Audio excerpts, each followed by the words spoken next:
Okay, so recently you posted something on Threads again that kind of got some traction. Yeah, I really upset the AI vibe coding community, I think. Yeah, you really did. I mean, I was just like skimming the messages because I was busy on that weekend. But There were so many. I didn't even read all of them, to be honest. yeah, like at some point I think that at least that's for me on TikTok when there's like a lot of responses coming in or a lot of likes, I just kind of start ignoring it. Yeah, you can't reply to all of them. No, that would be crazy. Well, maybe could you just give us like a short intro on what you wrote? Yeah, so um wait a second, I forgot. Wait, I can open I Threads. feel like no, let me try and remember. It's Okay. a good brain Exercise. exercise to remember. Okay. Um okay, right. Okay, so my post was motivated by, for the last like few weeks, I've been more active on Threads, and I see a lot of people posting about vibe coding. And it's always this like, oh, I built this in 4 hours. Like, look at this website. Look what Claude can do. Look what Gemini can do. I think Gemini can also do it, right? I don't know. Like all these different AI tools. Look what I can do with it. And I started to comment on these posts and be like, how do you change content? Like, and not, I wasn't even trying to attack them with that question. I was genuinely curious to know, because you see this beautiful website, it looks like a final product, you know? And I was curious to know, how do you ship that to a client? How do you hand that off? How are they able to then change content? And a lot of them couldn't give me an answer. They either didn't reply, or they gave me an answer where I felt like that's not the type of experience a client would expect from a professional, you know? So then I made this post saying, like, not a single AI vibe coder has been able to tell me how you hand off one of those websites to a client. And then I got like so many responses, like people like acting like I'm the dumb one. And they were like, oh, it's so obvious, like this is the answer. And I feel like 95% of those answers either didn't really answer my question, or the answer to my question is that you can't. At least not in a way that I would expect you to be able to hand it off to a client. Could you maybe sum up the responses? Like, were there like different types of responses that were sort of in that realm of what you said were like 95%? Yeah, so most of them were like, okay, so there were two types of answers that came up the most. One of them was, you hand over the GitHub repo to the client, so they have like the entire code. But then it's like, I mean, I don't even have to say this. I feel like anybody listening has common sense to be like, okay, but what is a client going to do with a GitHub repo? One of the responses that was related to that, which is kind of acceptable in my book, is that they somehow connect the GitHub to the client's Vercel, and then it's like hosted. That's how we do our stuff too. Like we have a GitHub repo for our client that's then like connected to their Vercel hosting service and their domain, and then it's like put online. Like that makes sense to me. I understand how the technical aspect of that works. However, the process, like what is the process of doing that with the client? Does the client even know, like, does the client even have Vercel? Like, okay, you can set that up all up for them, but it still didn't answer my question of what is the client going to do with that? They cannot change the content. Like, it's not like the client is going to go into the GitHub repo, find the div with the static content, and then start changing the text. There will be clients that can do that, but that's... I mean, it even depends on the stack. Like, they may not even find the static div I for know. I it. mean, you could, I guess, use the search function to find like the text and then change it. But I mean, that's not an experience. It's not a client experience. It's Okay. just ridiculous. And the second Mm. thing that came up the most was that you download the HTML and CSS files like Hmm. as a zip, and then you upload it to your FTP or whatever. Which Hmm. is like the really old school way Oh, that's of cute. doing websites. Like, do you remember, like, people had, you would use like text edit? My I, mom still does her website like that. I did it like that. I My know. first website was with a text editor and FTP. Yeah, so I posted a second post like saying, that my conclusion from this post is that people are wanting to send their clients back to 2010. I mean, maybe even 2005. I don't know, like when we last did websites like that. But it's like 10, 15 years. You're setting your clients back 10, 15 years in terms of their experience and in the terms of how a website is put online. And I just thought that was crazy. I think that uh, people like that, or those type of freelancers, probably just do like static websites, or like Hmm. they think static and not dynamic. And I think what you said about like bringing the clients back to the past is actually so relevant, because those processes, or like that static thinking, is from the past, because you had like one viewport that you had to Hmm. design for. Like the whole website was just set up for one desktop And size. content wasn't changing, you know, you had like your business information, you had your about page, you had all this stuff. It wasn't like nowadays content is changing so much, brands are evolving so much. You need to be able to react to like SEO data, react to user data. And if you notice your button text is not converting, like then you try something else. You know, if you notice the copy on your website is not working for your SEO ranking, you want to be able to change that, you know? Like we're just in a time where the content needs to be editable. Even if it's something like you're putting it online and you're not touching it again, you still want to be able to change that without hiring a dev. Yeah, I mean, what's interesting to me is why code it when there's a lot of really great tools out there, like page builders, that can probably do the same thing and make it easy for the client to edit. Yeah, well, that's kind of what I wanted to talk about in this episode, or the whole point of this episode is like, I don't really understand the positioning of these vibe coders. Like, who is their client? I feel like their client doesn't exist because if I want, like, okay, this is my theory or how I view vibe coding. To me, vibe coding should be a cheap option because you did it fast. It's not editable, it's a static thing. So, like, what's my benefit as a client other than the fact that it's probably cheap? So then you buy this cheap website because you can't afford, let's say, the person who does like a no-code solution and they design it all themselves and they like really think about the structure. They make sure everything's editable for you. Like that's a different service. That seems more premium to me. But then you have this cheap option, then you have this cheap website, which you can't really do anything with because you can't edit it. So then you end up having to go back to your vibe coder and be like, I want to change the content here. And of course, that's going to cost something. So then you have these clients that actually want a cheap option who are then having to reinvest in that cheap option on a regular basis to keep it functional. And that doesn't make sense to me because I feel like those clients don't want that. Maybe they don't know that that's the consequence of it. They definitely don't know I, because the people offering this service don't even seem to know that that that's that's a huge caveat to like have to accept, to be like, oh yeah, you got this website but you can't really change anything on it. They didn't seem to think that was a big deal. I kept asking the same question, how do I change the content? How did I change the content? And they're like, oh, it's not a big deal. It's so easy.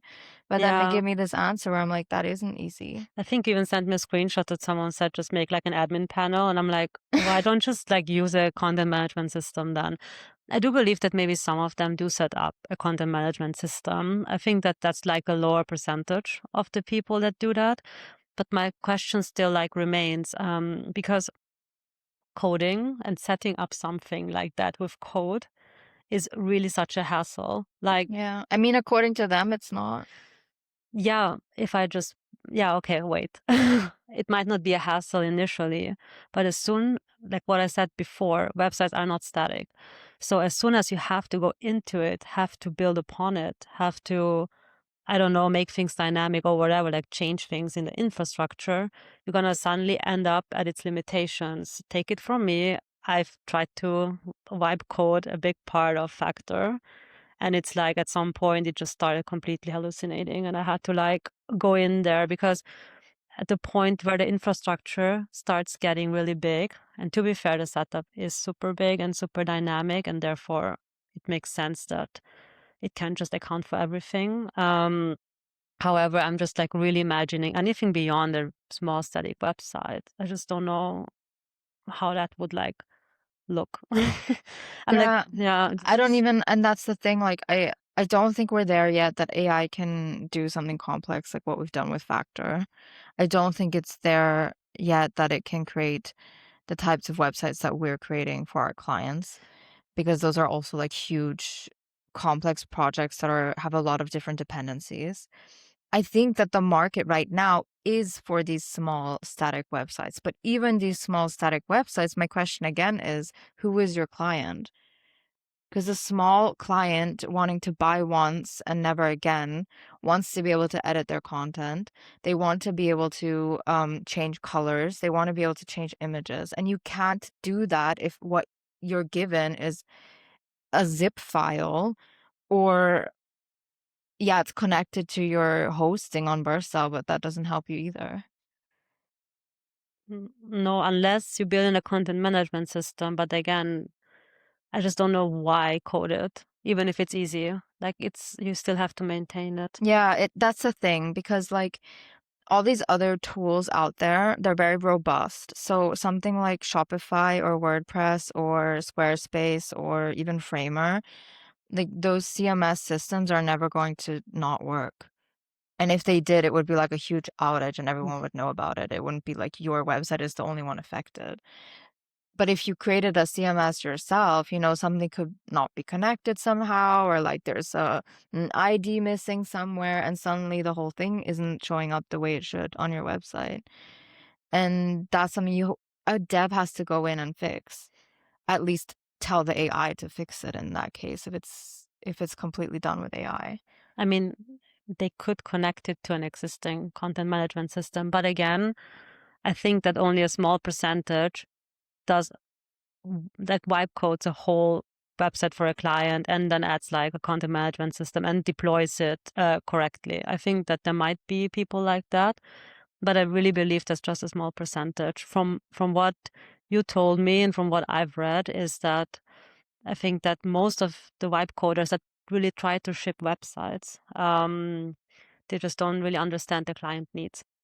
No, they don't, because one person out of everybody, all the answers I got, there was one single person that wrote a comment that I felt like was an acceptable answer, where I was like, if I were the client, I could accept that as the solution.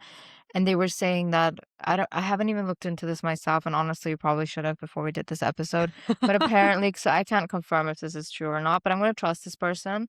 Apparently, with like WordPress and I think even Shopify and some of these other tools, I don't know about Squarespace. I'm sure this is the future. Like, even if it's not possible, really, like how he said it is right now, it probably will be in a few months or this year. But basically, these platforms are already offering AI solutions. So you can already kind of like vibe code the design, and you have the CMS in the background. So the front end is basically like vibe coded or whatever, like generated in some way. You generate a design with AI, and then you have it connected to your CMS. So in that case, I feel like that's fine. And I feel like that kind of thing probably is the future. And those are actually also perfect examples for these small budget clients, because they want something cheap, which is currently hard to make sustainable as a creative, because even a no code solution website, like even a tiny one page website, is going to take a week, 2 weeks, and that's a few thousand like euros depending on your fixed costs.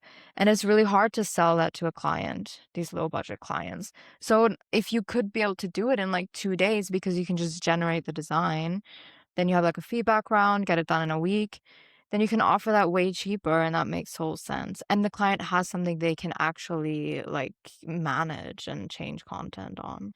Yeah, I mean, I still think it's not a good position to be in as a creative because first of all, a lot of clients, because I saw that tool on Shopify. I think I sent it to you, that you can just prompt something and it will set up a theme for you. And I also believe like that's the future. I mean, it's already here, so it's just gonna get optimized further and further. But at that point, what holds the client back to prompt? Make me minimal, I don't know, minimal e-commerce with all of these things, and then it generates it. I'm asking because those type of people, at least the ones in the replies, they wouldn't go and ask for the client's needs or their issues and start diagnosing. So they would really also just prompt it and this looks good, and send it over. At least that's my image of them. Correct me if I'm wrong, but I just don't see how they fit into the market. Maybe right now, yes, because obviously some clients are still scared of not scared, but maybe like not in this topic enough to do it themselves. But I mean, at some point, it's just gonna be so easy that I don't know. I'm just like really, I'm just really like confused about You their. think that clients aren't going to go to these people creating websites with AI? They're just going to do it themselves? Mm, I think if I'm a type of client who would actually need help in the sense of someone to like really help me with the strategy, with my positioning, I would probably still go and try it myself and generate something because I don't know what problems I have. And even if I would go to like a person like that, I don't think they would sit there and really try to understand my problems. I think they would try to understand my aesthetic problems and then prompt and generate something. My thing is that how big is the gap for the client to do it themselves? Because a lot of small companies or like one person, two person clients oftentimes are savvy enough to do it themselves. I think that it will be that way, but it's going to be the same way how, you know, how like restaurants, I always use restaurants as an example because I feel like you see it a lot, at least where we live. You know, they do their menus themselves. Like they don't have a graphic designer do it. Also, Yeah. their logo, you can tell like it was done with Word or something. Yeah. It wasn't even done in a design program. Like a lot of the times, the logos aren't even like a vector. You can tell if you're a designer, but it doesn't matter to the people eating there, you know? They still have their customers. And I think that those types of clients will do it because they'll have like their son or their daughter or their cousin or their uncle, and they'll be like, "Oh, he's so tech savvy, you know, he's like really into AI. I'm sure he can make me a website." Mhm. And they'll go to those people, you know, their people in their family or in their close friends who can do whatever, you know, like they're good with computers. I'm sure they'll figure this out, and then they do it, you know. It's like what goes on now with like, oh yeah, my son loves to draw. I'm sure he'll be able to make a logo for me. Mhm. I Yeah. think that already happened, so this doesn't really change. I still think that there's a position in the market for because those people, like these family-run businesses, are giving the work to their friends and family instead of hiring, let's say, someone from Fiverr or freelancer.com. And the people, Fiverr and freelancer.com still exist. How? I don't know. Like, but apparently these people are still making money on those platforms. Otherwise, it wouldn't. So then I think, and this is always the comeback I see from the vibe coders because I've seen them so much now on Threads. That is a critique that they get. People are like, are why would a client need you? Can't they just do it themselves? And the comeback is always, and I think I 100% agree with it, is that you can cook at home until you go out to eat. Why? Because sometimes you don't want to cook at home. Mhm. Like, and you could cook something really easy. Like you could do noodles and butter or olive oil and you're done. Girl A girl dinner. dinner, yeah, you don't have to cook a whole meal. But no, sometimes you don't even want to do that and you order something or you go out. And I think that's the same. And they're using that logic on and applying it to websites. Yeah, you could do it yourself. It could be really easy, but a lot of people can't be bothered to even do that. Okay, I think that Fiverr serves a specific type of clientele. I mean, we've been on there. I mean, not on Fiverr, but on another platform, which is like kind of similar. I think we were on freelancer.com in the beginning. And it's kind of like this competition thing. So someone comes and says, "Oh, I need a logo." They see a bunch of people generating logos, and then you're like, "Ah, you choose a logo," and then you're gone. The the main handoff happens by you sending the vector file, and then goodbye. Hmm. You're most likely not going to hear from each other, or maybe like a small change or whatever afterwards. And I feel like the vibe coding for me is like a similar thing where you're like vibe coded static side in my eyes, and then hand it off to a client, and then goodbye, on to the next one. And I sure see that there is probably market for that, because I mean, I don't know how websites are set up around the world, that it could be happening, that this is like a good service for many people. I just don't see the innovation in it because the process stays the same. So it's not really an innovation in the process when you look at specifically what we're talking about today. It's an innovation in the tools. But I don't know, for me, it's being sold like an innovation in the process. I can't really describe what I mean by that. I hope it makes sense. I think I know what you mean, and I feel the same way because a lot of the. But I'm also somebody who doesn't think a product is good if it doesn't fulfill like the core functionality.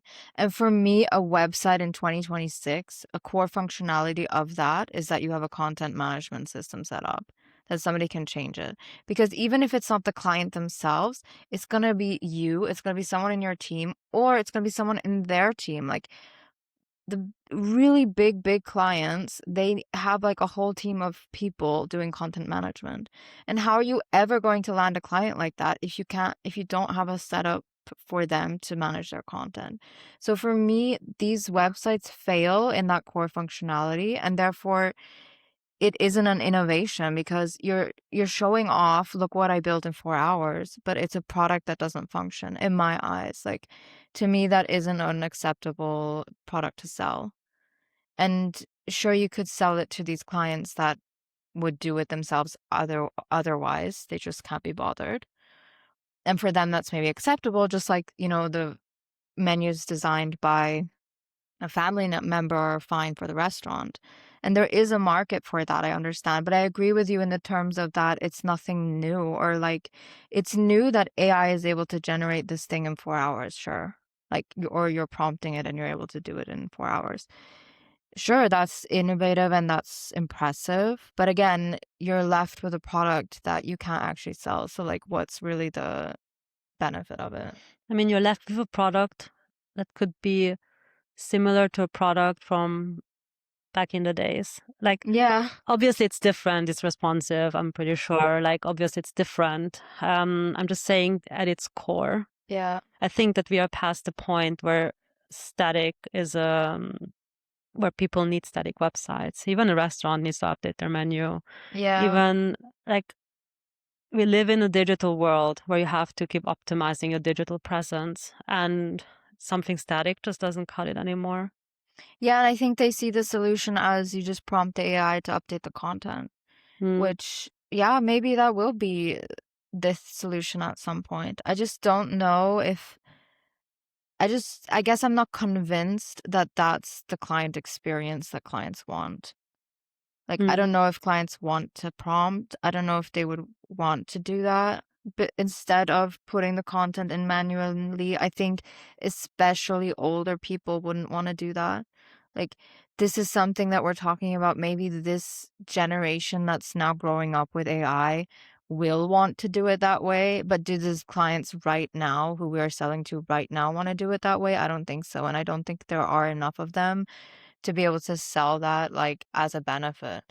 I mean, if I buy a product like that, because maybe I could do it myself, but I don't want to, I would still expect the person to do the heavy lifting. Yeah, and then when the content needs to be changed, all these people, like some of these people were kind of smart business people. Like a couple of people were like, it's good that the client can't change the content because then they have to come back to me and pay me again.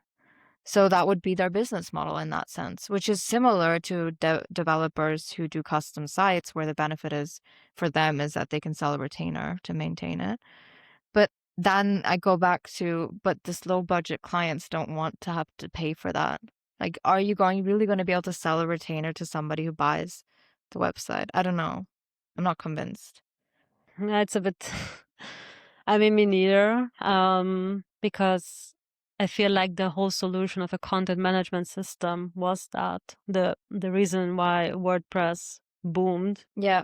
When Because it was WordPress was free. yeah, I mean, first of all that, second of all, because it was the solution to the staticness of back then. Yeah, it was a solution to, you can only have a website or a blog if you know how to handle FTP files and Exactly. uploading that to a host. It made it accessible, and I think that that's kind of the whole point. We're going back to inaccessibility again, like for the client, and the processes have evolved so much just for us to go backwards. And I mean, what you said, maybe in a year, it's going to look completely different, but we are not there yet. So right now, I don't feel like it's feasible to just like completely wipe code something, zip it, and hand it over to the client. I don't think we should be doing that at all. I really don't think we should be doing that. I really hope no one is actually selling that service. I mean, I'm pretty sure that. I mean, a lot of the things I was seeing online, I can't say if they actually sold it or not. Like, a lot of these people, they're just kind of testing the waters and they're just like, they're learning it and they're Yeah. trying to be like the first adopters, and I respect that.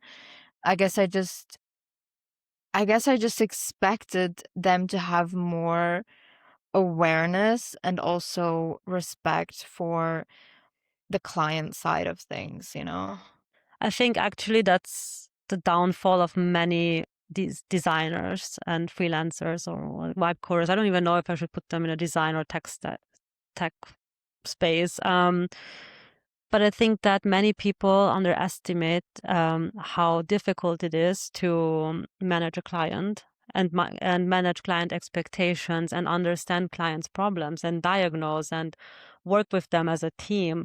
Whereas it says, oh, okay, they want to redesign the website. Okay, sure. And they want it minimal. Cool. I'm just going to make them a minimal website now. And yeah, I think that kind of sets most designers apart, to actually ask those questions, who actually try to adapt their processes to make it better for the client. And I think that actually we're moving in that direction, and now we're kind of like moving back into the other direction. And maybe it's just like the bubble that we keep seeing on Threads. Maybe it's not actually moving in that direction. I was just surprised to hear that that's a proposed solution. Yeah, I think it's ironic because they're in the same breath, they're talking about this innovative tool and then talking about handing it over like you would hand over a website 10, 15 years ago. So it's just like, it's funny, that juxtaposition, because how can you be saying this is the future and be saying like AI can already do all of this when that final handoff is, in my eyes, unacceptable. I just don't think anybody should buy or sell that. It would be like selling, I don't know, I'm trying to think, let's think of a crazy analogy. Like, imagine selling something, what's something that where you can like change stuff about it? A house. A house is pretty static. Yeah. I mean, like, okay, I think, to be honest, it's difficult to find one, because I don't think that there's anything as dynamic as software and websites out there. Yeah. Every product is static, because otherwise it would be crazy if you have to build upon it regularly. Okay, well, you know what? It would be going back to things like, do you remember how you used to not be able to edit messages after you sent them? Mhm. And now almost every app lets you edit messages. Yeah. Like, imagine taking that functionality away from us now. Yeah. Like, that would be so annoying. It'd be like, we already have this ability to change something, and it's improves our quality of life when we use this product. And then to take that away, why in 2026? Yeah, I think that a client these days would expect to change their own content with like some kind of CMS. Like, I don't think that any client goes in there and thinks, maybe they don't even think about it, because it's like, so what you said, when you have like a new messaging app, you wouldn't expect that there's no editing or delete button. Yeah. So I think that a lot of clients wouldn't even expect to not get a content management system. And I could imagine that maybe there's not a lot of like discussion about the processes or like the end product. I can imagine. And then they are maybe like get sent this zip, and then they're like, what am I going to do with this now? And then I just uploaded FTP onto your web server, whatever. And then you're going to be, yeah, what does this even mean? And I don't know. I think you can do this with people who understand. Like, for example, with your mom. I think if I would give her like an HTML, CSS, maybe a JavaScript file, she would understand how to upload it. But I don't think that speaks of the most people. No, and she's also someone who like enjoys doing that kind of thing. Yeah. But that's not something that most people enjoy. Should we set up a content management system for her? I don't think she'd even want that. You know, she's also like so used to her system. I don't think she'd want to change. And Yeah. that's the thing. People are so used to WordPress, Squarespace, Shopify. Like they don't want to go back in time where they can't have all of that. And that, because then again, they're going to be thinking, what was the benefit of buying this? Yeah. I mean, Other than it was maybe the cheapest option, maybe. I'm not even sure if these vibe coders are the cheapest option. To me, I feel like they should be, just because the product is not acceptable, but like maybe they're not. I mean, maybe they're able to sell it in some way, like a value-based price in some other way. But I don't know. okay, I think one question still remains for me. Why wipe code a page if you could just like wipe design it on Framer? Because it's faster. But you could also prompt Framer. Like, I don't understand how it's faster. You still need like a design. I see what you mean, yeah. So you mean prompt in Framer? Yeah. Yeah. I mean, yeah. Yeah. I mean, obviously you can use any tools that you want. I'm just like thinking of. I mean, I never really understood the benefit of Webflow either, but that's also a product that's like really popular. No, Webflow I understand. Webflow is kind of like Framer. But don't you have to like, isn't it more code heavy? Yeah, yeah, it's more code heavy, but it gives you like a lot of freedom. Like if you are somewhat tech savvy as a designer, especially, then I think that you can like set up really good projects there, and you have like a lot of freedom. Whereas in Framer, I will literally have to go into a code if you like want something. That's true. If you want something a little bit more. So they all serve like a target group. So I'm just like really thinking, why not just do it there? I'm just really interested, and I cannot really figure it out. Maybe it's a question for Fred. Does Webflow? I mean, that is an interesting question. I feel like I will ask that and see if it gets traction. But does Webflow have prompting now? I mean, I feel like everything does, but I don't know. I mean, I haven't looked at it in a long time. Probably it has. Yeah, because then I think because I guess the issue I see maybe with Framers, I feel like maybe these vibe coders like to be able to say they coded it. I don't know. Maybe not locked into a system. That could also be a thing. Oh yeah, that's also a thing. Yeah, like no system lock. I mean, true that. Okay, that is one benefit from it, is that you don't have recurring costs in terms of the CMS. So theoretically, you could sell to the client instead of paying a CMS, you pay me. Look at us changing our minds. Yeah. During this episode. So I guess there is one way to sell it like that. Yeah. But I think most clients want to be able to change their content. I stand by that. No, for sure. I think that most clients would like a very easy process and someone that actually listens to their problems and diagnoses the problems. And I'm sure that, I don't know, I have like such a, I'm not the best person to speak about vibe coding, because what you said, I think like right now, the product is just not adequate to, obviously when you code it yourself or when you like use a content management, not a content management system, but a page builder. I'm trying to like get rid of that bias as we speak. I think it's obviously innovative, and obviously it's like a new. It's really difficult to put my thoughts into words today. What I'm trying to say is maybe it's not here yet, but it's maybe to come, and they're like the early adopters of it. Yeah. I think that the way they are pushing it tells you, though, that it's already there. And I think that's kind of where the gap is, and what we are talking about today is that they're selling us they're selling it to us as if it's already there, but it doesn't feel like it's there already.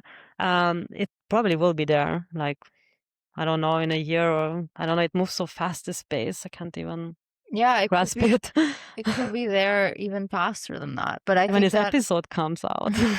But yeah, my issue too was just with the wording of it, and also the positioning of this product and these businesses. Because if I, as somebody who's in the industry, see these posts and think, okay, this is a website I can use, and then I asked them, how can I change my content if this were my website?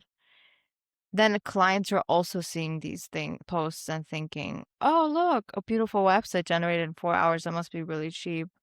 Like, I don't have to bother with doing it myself. I'm gonna book this person's service. They're also viewing this as something that's done and something that's like a product they can use.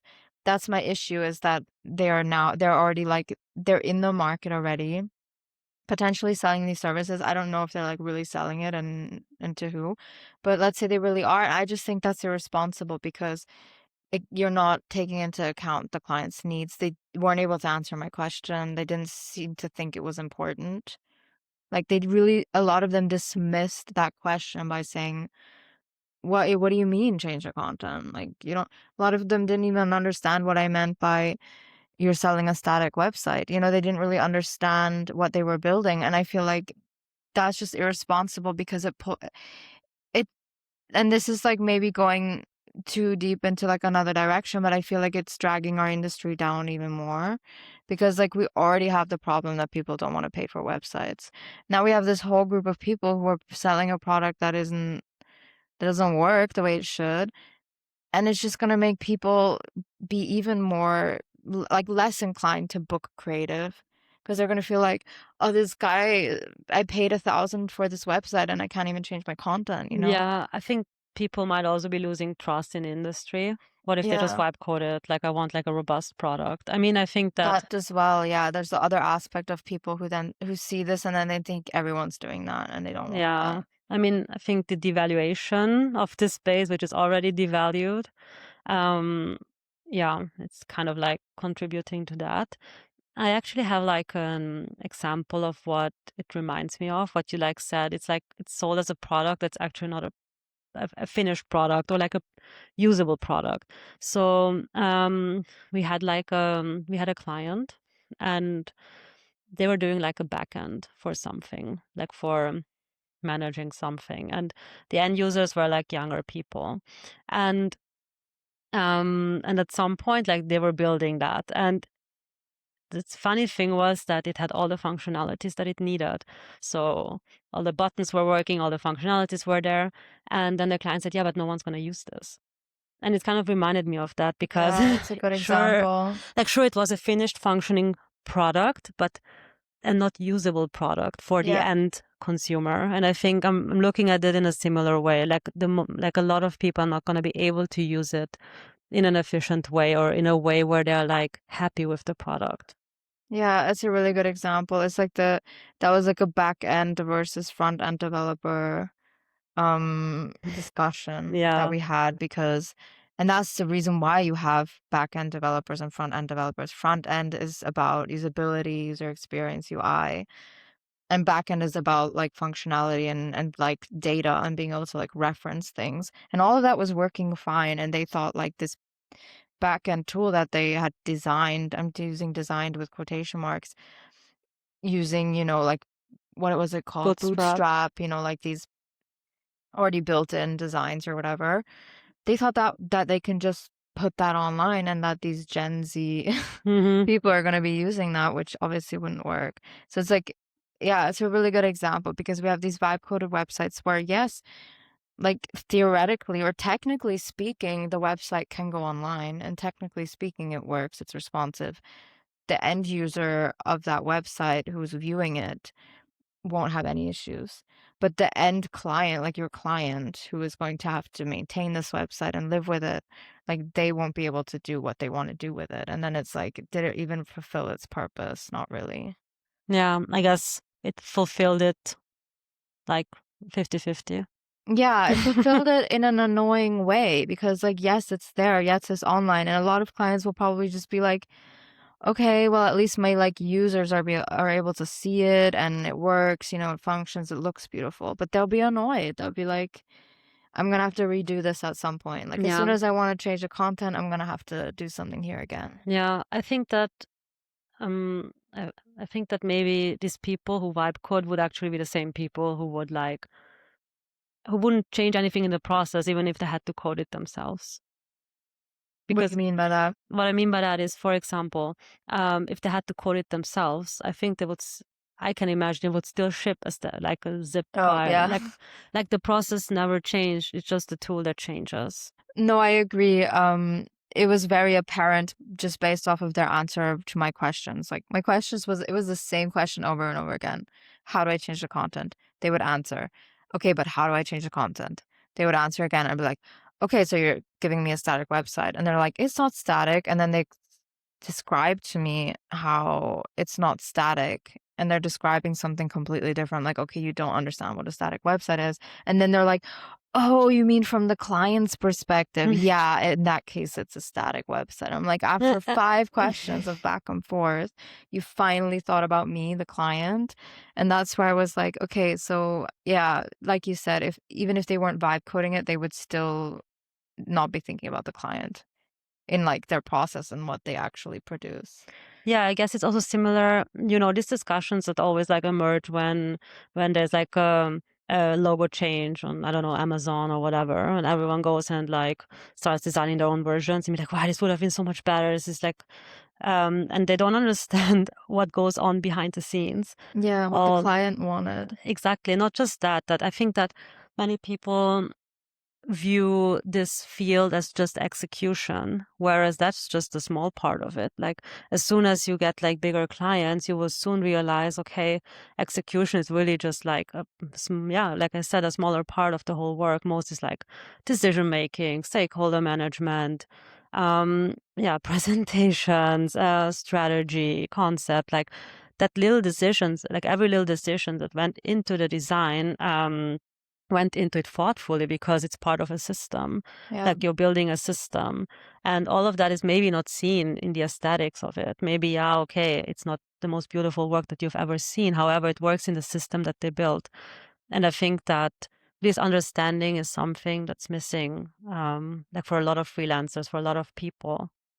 I think that's a really good point, and I think that's actually a good place we can end this episode is the fact that like there's a lot of fear mongering going on right now about AI. Like AI is taking our jobs, and there are sectors where really there are a lot of jobs being lost right now due to AI. And I'm sure the creative sector is affected by that too. However, and I think this is really important to remember, is that these people who are doing this execution only work and not thinking about like what does the client actually need, what can the client actually maintain and use, they're not taking your clients away if you are someone who does all of those things. So like if you're someone that provides value by asking the client questions, like creating actual requirements, like them being able to change content, who's changing the content, are we changing that, are you changing that, like, you have this whole process where you don't actually sell them something until you know what do they actually need and want, and then you go into the creation, and you might create that with AI at some day, like that might be your process, but all that stuff before is worth so much money, and that's where the value of your work comes in, and that's where your price is then going to be allocated to. It's not going to be, and it never was, honestly. Like, this is something that so many people have misunderstood for decades, probably by now, that our work is based on like the final output and the execution, and that's what they're paying for. But that's never what they were paying for. They were never paying for deliverables in the first place. And AI is just making that even more obvious, to me at least, especially when I see these posts online and the reactions, that the value that they are providing is very low. Like, it's something that anybody else can provide. And they're not providing all this other value that not everybody can provide, which is apparent based off of their answers to my questions. So if you're someone who can provide that value, you shouldn't be scared that AI is taking your job. You shouldn't be scared that you're not going to have clients, because there are still people out there that don't want to do things themselves. They want you to hold their hand. They want you to guide you. They want you to guide them through the process. And that's not going to just go away just because AI is here. And I think that's something that we need to put even more focus on that part of our work, which is something that we've always talked about, but it's like with AI, it's even more obvious now. No notes. Thank you for listening to this episode. If you enjoy the topic of AI, we have a great episode with Sky Heidekamp where we discuss the effect AI is having on creative process. And if you want to learn more about value-based pricing, check out the many episodes we have on value and how it should factor into your price. Please consider giving us a 5-star rating. It really helps us with visibility and growth.